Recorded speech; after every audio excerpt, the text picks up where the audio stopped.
శ్రీశైలంలో కనీస నీటి మట్ట నిల్వలు చేరిన తర్వాత కూడా రాయలసీమకు తాగునీటి అవసరాలకు కూడా నీళ్లు విడుదల చేయకపోవడంతో చంద్రబాబు నాయుడు గారి సర్కార్ మీద తీవ్ర విమర్శలు కనిపించాయి. విమర్శలే కాకుండా అక్కడ రాయలసీమకు సంబంధించినటువంటి వైసీపీ నేతల దగ్గర నుండి ప్రజలు కూడా వెళ్ళి కొన్ని ప్రాజెక్టుల దగ్గర, ఎండిపోయిన ప్రాజెక్టుల దగ్గరికి వెళ్ళి నిరసన వ్యక్తం చేశారు.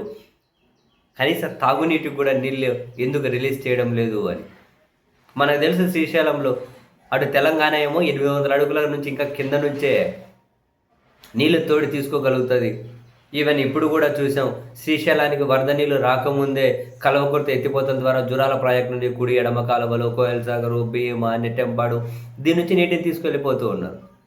కానీ ఇటు రాయలసీమ నీటిని తీసుకోవాలంటే వాళ్ళ హక్కుగా రావాల్సినైనా, అటు పోతిరెడ్డిపాడు కింద ఉన్నవైనా, హంద్రీనివా కింద అయినా కనుక నీళ్లు తీసుకోవాలంటే 841 అడుగుల కంటే తగ్గితే శ్రీశైలంలో సుక్క నీళ్లు రావు.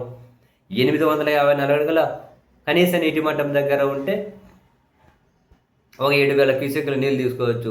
881 అడుగుల దగ్గరకు చేరితే అప్పుడు 44,000 క్యూసెక్లు నీళ్లు తీసుకోవచ్చు. అదే ఆ ప్రాజెక్టు రాయలసీమ నీళ్ళ పరిస్థితి. అందుకనే జగన్మోహన్ రెడ్డి గారేమో 800 అడుగుల దగ్గర నీళ్లు తీసుకునే విధంగా రాయలసీమ లిఫ్ట్ ఇరిగేషన్ పోనుకుంటే, నేనే చెప్పి చంద్రబాబు నాయుడు గారికి ఆపించానని చెప్పి తెలంగాణ ముఖ్యమంత్రి గారు చెప్పినా కూడా వీళ్ళు ఉలుకు పలుకు లేదు. మళ్ళీ దాని మీద ఇక్కడ వాళ్ళ మీద రాజకీయ విమర్శలు చేస్తారు. ఏం మాట్లాడుకోవాలి? తాగునీటి అవసరాల కోసం ఎదురు చూడాల్సిన పరిస్థితి. సో మొత్తానికి ఫైనల్గా చంద్రబాబు నాయుడు గారి సర్కార్కి ఈ విమర్శలన్నీ కదిలించినట్లున్నాయి. ఈ రోజు నుంచి నీళ్లు విడుదలకు పూనుకున్నారు. హంద్రీనివా ప్రాజెక్టుల కిందేమో తాగునీటి కోసం ఒక 13 టీఎంసీలు విడుదల చేస్తారట.